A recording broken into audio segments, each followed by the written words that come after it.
आज हम पढ़ेंगे करंट जीएस, जो कि काफ़ी दिनों बाद मैं आपके लिए लेकर आया हूँ, क्योंकि काफ़ी दिनों से मैं बहुत व्यस्त था। अन्य वीडियो आपके लिए बना रहा था, करंट को कलेक्शन नहीं कर पाया था। तो ये करंट का मैंने कलेक्शन किया आप लोगों के लिए। 13 जुलाई से 21 जुलाई 2021 का करंट जीएस है। काफ़ी इंपॉर्टेंट फैक्ट हैं, कुछ दिवस भी हैं, तो आप कंप्लीट रूप से वीडियो को देखेंगे तो आपको बड़ा अच्छा लगेगा। काफ़ी अच्छे क्वेश्चन है इसमें, और बारिश भी हो रही है, थोड़ी आवाज़ भी आएगी, तो आप लोग थोड़ा ध्यान दीजिएगा और यहाँ से देखकर भी नोट कर लीजिएगा। वर्ल्ड यहाँ पर लिखा हुआ पहला, वर्ल्ड चॉकलेट डे, विश्व चॉकलेट दिवस कब मनाया जाता है? तो वर्ल्ड चॉकलेट डे 7 जुलाई को मनाया जाता है, जिसको मैंने जुलाई माह के दिवस में भी आपको पढ़ाया था। 7 जुलाई को राष्ट्रीय मत्स्य किसान दिवस, राष्ट्रीय मत्स्य किसान दिवस ये मनाया जाता है 10 जुलाई को। जबकि अगर आपसे पूछा जाए कि किसान दिवस कब मनाया जाता है, किसान दिवस 23 दिसंबर को चौधरी चरण सिंह का जन्मदिवस, जो कि किसान नेता थे और भारत के प्रधानमंत्री भी रहे। एक भी दिन लोकसभा का ना सामना करने वाले प्रधानमंत्री चौधरी चरण सिंह का जन्मदिवस किसान दिवस 23 दिसंबर। लेकिन राष्ट्रीय मत्स्य किसान दिवस 10 जुलाई को मनाया जाता है। विश्व जनसंख्या दिवस, विश्व जनसंख्या दिवस ये मनाया जाता है 11 जुलाई को। 11 जुलाई को 1987 से प्रारंभ हुआ था विश्व जनसंख्या दिवस। 11 जुलाई को वर्ल्ड पॉपुलेशन डे 11 जुलाई को मनाया जाता है। विश्व मलाला दिवस, मलाला यूसुफजई के जन्म दिवस को यूएनओ द्वारा, राष्ट्र संघ द्वारा मलाला दिवस के रूप में घोषित किया गया। तो 12 जुलाई को मलाला दिवस मनाया जाता है। 12 जुलाई को क्या मनाया जाता है? मलाला दिवस। इस पर मैंने सेपरेट वीडियो भी बनाया, आप उसको भी देखिए। विश्व युवा कौशल दिवस, विश्व युवा कौशल दिवस आप ध्यान रखेंगे 15 जुलाई को विश्व युवा कौशल दिवस 15 जुलाई को मनाया जाता है, नोट कर लीजिए। विश्व प्लास्टिक सर्जरी दिवस ये 15 जुलाई को मनाया जाता है। विश्व प्लास्टिक सर्जरी दिवस भी 15 जुलाई को। विश्व न्याय दिवस 17 जुलाई को मनाया जाता है। विश्व न्याय दिवस 17 जुलाई को, विश्व न्याय दिवस 17 जुलाई को। विश्व नेल्सन मंडेला दिवस, नेल्सन मंडेला भारत रत्न पाने वाले दूसरे विदेशी नागरिक हैं, और नेल्सन मंडेला ही एकमात्र ऐसे व्यक्ति हैं जिनको भारत रत्न पहले दिया गया, नोबेल पुरस्कार बाद में दिया गया। कई ऐसे व्यक्ति भी हैं जिनको नोबेल पुरस्कार और भारत रत्न दोनों दिए गए हैं। उनमें से नेल्सन मंडेला ऐसे ही एक बार कॉम्पिटिशन में आया था कि निम्न में से कौन व्यक्ति ऐसा है जिसको पहले भारत रत्न मिला, बाद में नोबेल पुरस्कार मिला। तो आप उन व्यक्तियों की लिस्ट बनाएंगे जिनको नोबेल पुरस्कार और भारत रत्न दोनों ही मिले हैं। तो नेल्सन मंडेला को पहले भारत रत्न मिला था, बाद में नोबेल पुरस्कार मिला शांति का। तो नेल्सन मंडेला दिवस 18 जुलाई को। और नेल्सन मंडेला की प्रसिद्ध बुक का नाम है long walk to freedom, long walk to freedom. एक पुस्तक है फ्रीडम फ्रॉम फियर, आंग सांग सूकी की पुस्तक है। Freedom at midnight, Dominique Lapierre and Larry Collins की पुस्तक है। Dominique Lapierre and Larry Collins की पुस्तक है। मिलती जुलती पुस्तकें, इन तीनों के नाम मैंने आपको समझा दिए। नेल्सन मंडेला को दक्षिण अफ्रीका का गांधी कहते हैं। इनका संबंध दक्षिण अफ्रीका से है, और दक्षिण अफ्रीका के प्रथम अश्वेत राष्ट्रपति भी रहे हैं। एक सेपरेट वीडियो भी इन पर है, आप उसको देख लीजिए। विश्व शतरंज दिवस, विश्व शतरंज दिवस 20 जुलाई को मनाया जाता है। 20 जुलाई 1924 को इंटरनेशनल चेस फेडरेशन की स्थापना हुई थी। इसी कारण विश्व शतरंज दिवस 20 जुलाई को मनाया जाता है। भारतीय मूल के अभिमन्यु मिश्रा, भारतीय मूल के अभिमन्यु मिश्रा वर्तमान में सबसे कम उम्र के ग्रैंड मास्टर बने हैं। सबसे कम उम्र के ग्रैंड मास्टर बने हैं भारतीय मूल के अभिमन्यु मिश्रा।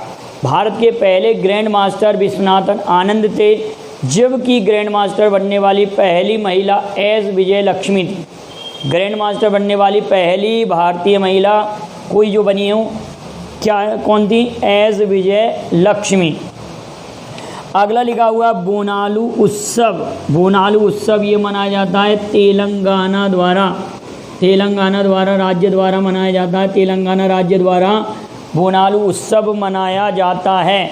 अभी हाल में ये चर्चित पुस्तक थी जिसका नाम है प्रेगनेंसी बाइबल। प्रेगनेंसी बाइबल ये अदिति साहा ने लिखी है और किसकी पुस्तक है? करीना कपूर।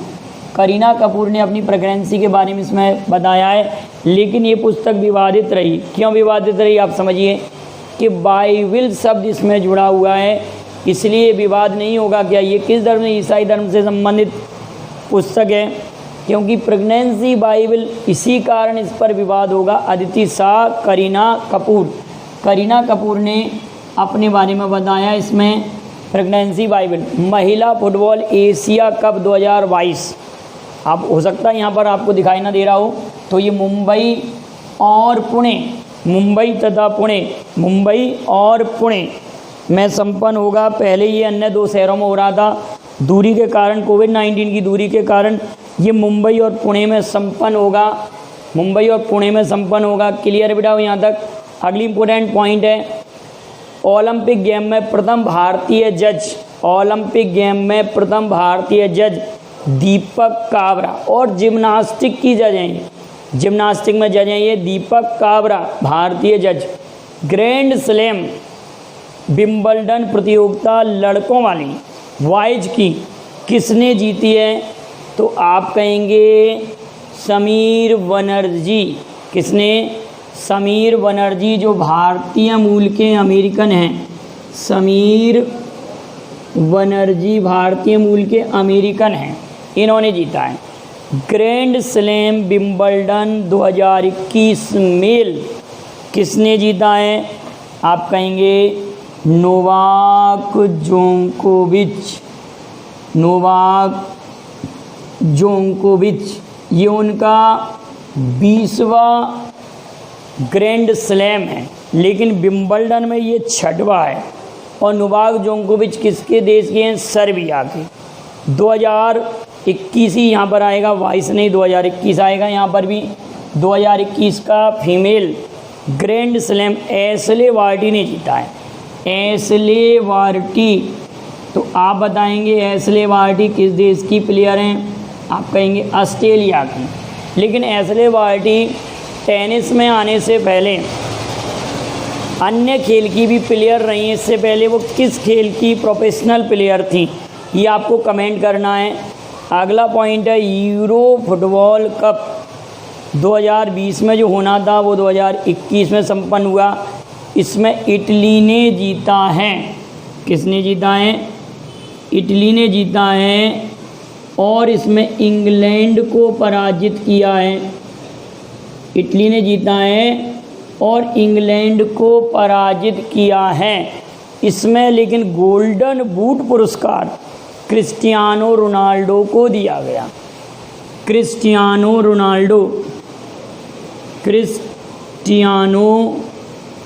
रोनाल्डो को दिया गया। क्रिस्टियानो रोनाल्डो पुर्तगाल के प्लेयर हैं। किसको दिया गया? क्रिस्टियानो रोनाल्डो को। क्रिस्टियानो रोनाल्डो पुर्तगाल के प्लेयर हैं, ये ध्यान रखना। इटली ने तो ये जीता है, इंग्लैंड उपविजेता रहा है, लेकिन गोल्डन बूट पुरस्कार किससे मिला है? क्रिस्टियानो रोनाल्डो, जो पुर्तगाल के प्लेयर हैं। कोपा अमेरिकन फुटबॉल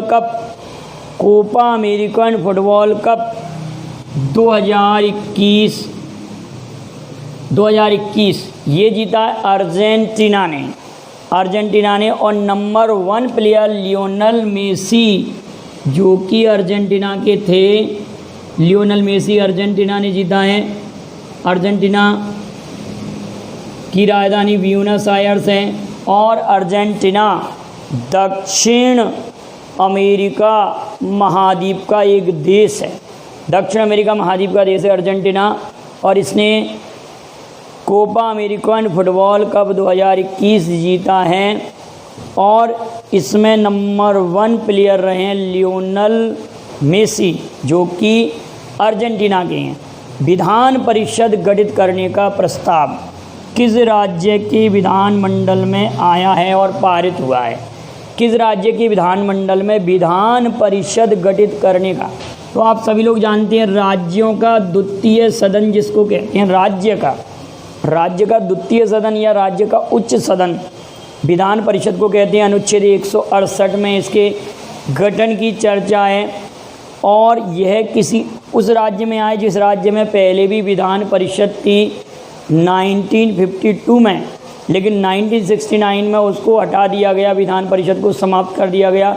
तो ये राज्य पश्चिम बंगाल। अब जरूरी नहीं है कि पश्चिम बंगाल में विधान परिषद गठित हो जाए, क्योंकि इसको संसद में भी पारित कराना पड़ेगा।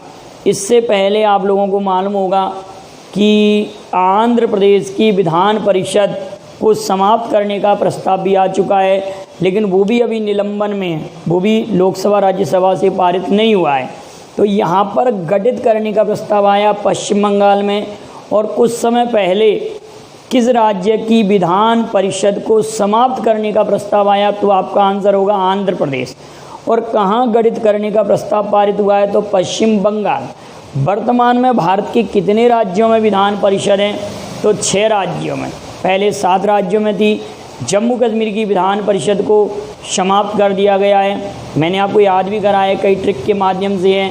जाते अंधे बीमा कराने उत्तर प्रदेश, जाते अंधे बीमा कराने ऐसे याद कराया था, ट्रिक बताई थी, कराने यूपी ऐसे याद कराया था।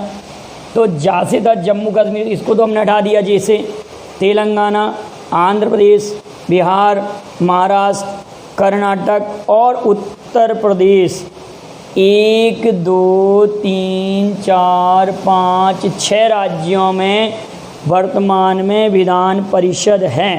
थोड़ा सा लॉन्ग हो गया, इसको आप थोड़ा ध्यान दीजिए, क्योंकि क्वेश्चन आता है कि वर्तमान में कितने राज्यों में है, तो आपका टिक होगा 6 राज्यों में।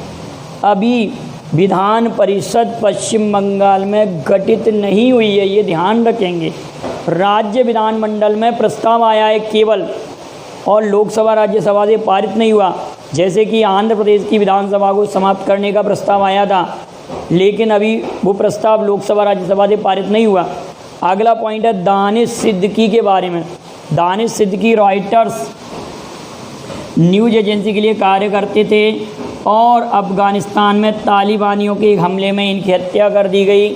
और ये भारतीय पत्रकार हैं, इनको पुलित्ज़र पुरस्कार मिल चुका है। इन्होंने कई मुद्दों को देश के सामने उठाया, जैसे कोरोना वायरस के समय जलती हुई लाशों को दिखाया और रोहिंग्या मुसलमानों की स्थिति को दिखाया है पत्रकार ने। तो ये एक पत्रकार हैं। क्वेश्चन ऐसे आएगा दानिश सिद्दीकी का संबंध किस क्षेत्र से है, तो एक पत्रकार हैं और रॉयटर्स के लिए कार्य करते हैं। किसके लिए कार्य करते हैं?